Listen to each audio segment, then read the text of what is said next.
Hey friends, I know the world is kind of a scary place right now, and it's probably going to get a lot worse. But let's not forget that in April of 2025, a small city in Texas found out that $4.4 million of their taxpayer collected dollars was going to fund Israel. And when they tried to put a stop to it, good old Governor Abbott said no. In April of 2025, the city of San Marcos, Texas proposed a possible resolution calling for the immediate and permanent ceasefire in occupied Palestine, as well as an arms embargo on Israel and recognition of Palestine as a sovereign nation. Now, this in and of itself is kind of retarded. I'm not going to lie. You're a small city in Texas. No one gives a fuck about what you say.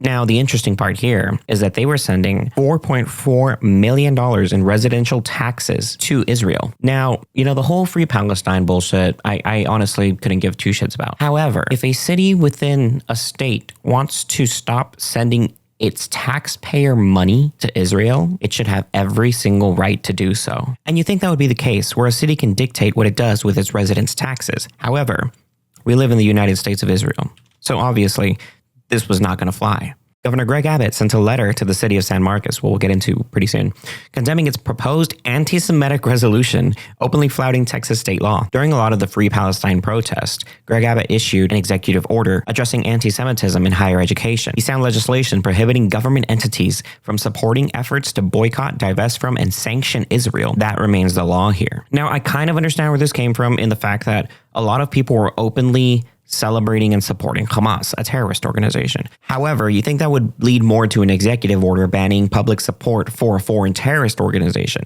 not an executive order banning you from ceasing support of one of the parties involved in the conflict. But good old Governor Abbott penned this letter straight to the mayor of San Marcos. So he begins here. One of their main points, one of their reasonings for this resolution is that all people are entitled to live life in safety and free from violence. And it states that unequivocally condemns targeting civilians, which we all know that Israel was greatly accused of, investigated themselves, and found that they did nothing wrong. But he continues, but I have not found any past resolution that unequivocally condemns targeting civilians by Hamas or affirms that the Jews murdered on October 7th were entitled to live life in safety and free from violence. Man speaks it like a true Israeli representative. Just kind of pausing on that note real quick, he's saying essentially that this full-fledged nation with the most moral army in the world shouldn't have to not target civilians because the terrorists did target civilians. That is this argument right here. And again, he continues down here. City council members voted to bring this pro-Hamas resolution to a formal vote at their next meeting.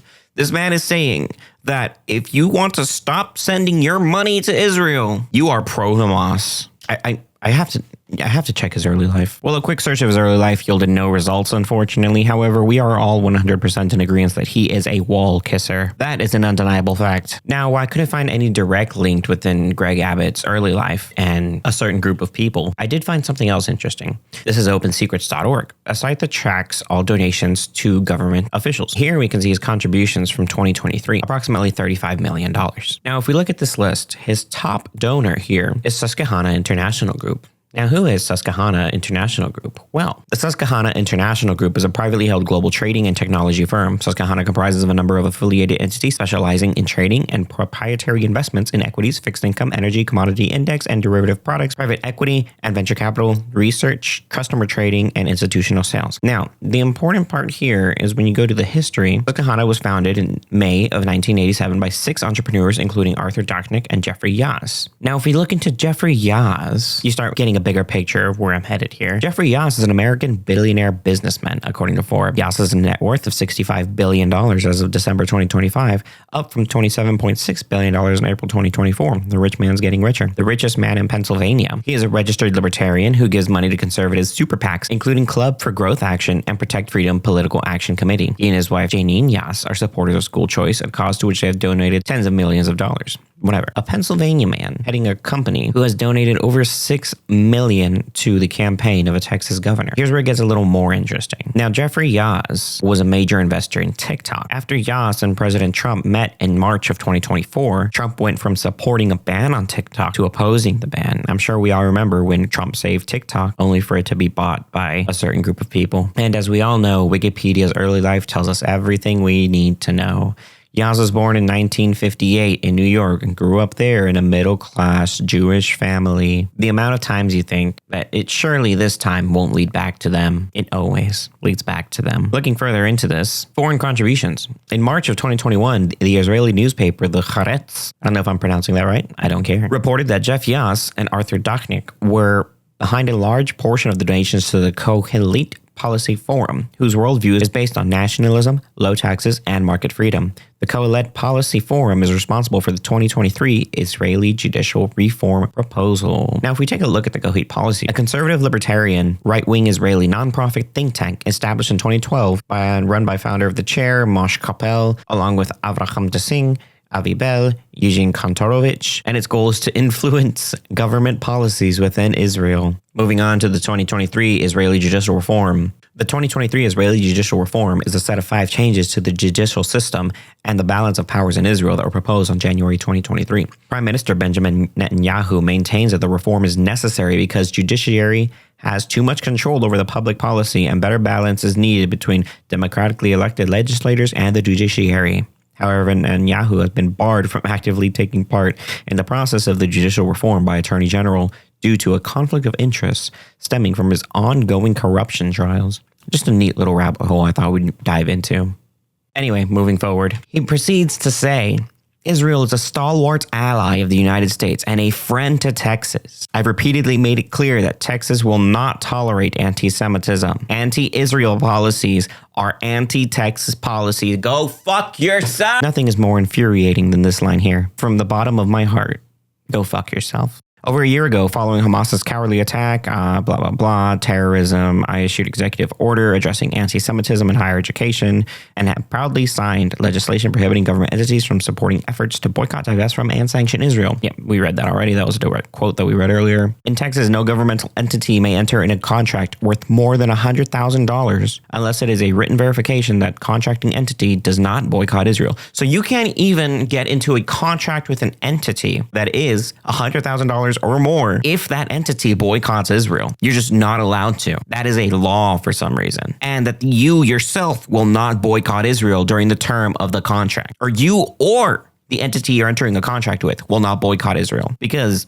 that matters, that has some sort of effect on any city in Texas. And to boycott Israel means, he likes to clarify here, refusing to deal with, terminating business activities, or otherwise taking any action that is intended to penalize, inflict economic harm on, or limit commercial relations, specifically with Israel. The proposed resolution seems calculated to violate this law by calling for San Marcos to limit its commercial relations with Israel. Specifically, the resolution identifies $4.4 million that came from San Marcos residents. This is taxpayer money that came straight from the residents' pockets that was sent to Israel. It then calls for the reallocation of such local funds away from Israel's military and, quote, towards essential domestic priorities. Their school budget is in a deficit, and they cannot reallocate funds to their school budget because all $4.4 million of that taxpayer money has to go to Israel. It is difficult to believe that a city so carefully accounting for every dollar flowing to Israel, determined to reallocate those funds in a self-described embargo on our ally, is at the same time requiring written verification from its contracting partners that they will not boycott Israel. This public expression of desire to do what its state law prohibits is unacceptable. Just the fucking language he uses here. Those funds in a self-described embargo on our ally is at the same time requiring whatever the fuck on our ally. Like, bruh, once again, go fuck yourself. Whenever San Marcos enters into grant agreements with my office, it is required to certify that it will comply with all state laws, including laws prohibiting government support of boycotts for Israel. My office is reviewing active grants with San Marcos to determine whether the city has breached terms by falsely certifying compliance with Texas law. If the city council adopts this resolution, the office of the governor will not enter into any future grant agreements with the city and will act swiftly to terminate active grants for non-compliance. I will further direct all other state agencies to review agreements for the city as a possible breach. This dude is fucking saying that if you stop giving your money to Israel, we will stop giving you any sort of money as a city. Everything that is going to you is going to cease, and everything that's already gone to you, we're going to look at and scrutinize, and they are going to go over everything with the fine-tooth comb to make the city of San Marcos's life hell, for the sole purpose that they don't want to send taxpayer money to Israel. Isn't that just funny? I think it's pretty funny. It's pretty funny, right? We're all gonna like haha laugh at it. It's anti-Semitic of you to think that Israel holds control of your government. Now shut up and stop noticing like a good goy.